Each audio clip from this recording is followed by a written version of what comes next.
Alright guys, I'll never do this, but I had a bunch of buddies always tell me, hey man, why don't you do some videos for YouTube?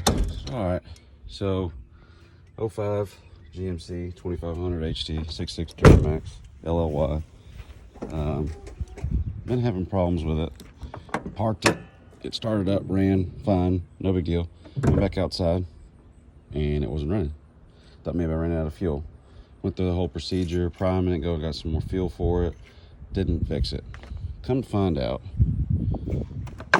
kept blowing this 25 amp fuse right here. And there's not a lot of videos online, that's the reason why I'm making one. This is EDU fuse. So it's got a star for a 1, you follow it down, EDU 25 amp. So, blows it, replace it, turn the key over, it tried to start, and then it blew the fuse.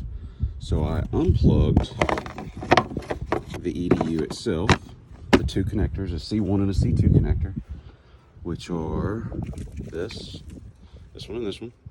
Unplugged them. Replaced the 20 amp fuse, 25 amp fuse. Tried to crank the truck, and the fuse didn't blow. So that made me go, okay, well, the wiring's good up to this point. It's got to be something internal in that EDU, which is, everybody calls it FICM, FICM. So I decided to take it off, other than spending $1,600 on a reman unit. I decided to take it off and take it apart. The guys that fix these things, they'll probably be mad at me for what I did, but it is what it is.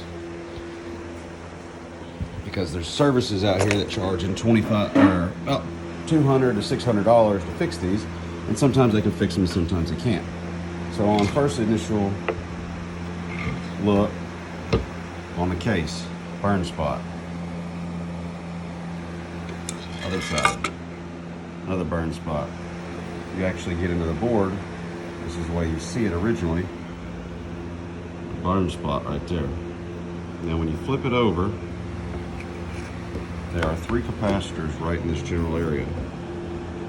Now, I'm not really sure if this is going to cause me a problem in this location, but we're going to clean it up and see. And we get 3 new capacitors, replace these, even though it only looks like this one is the bad one.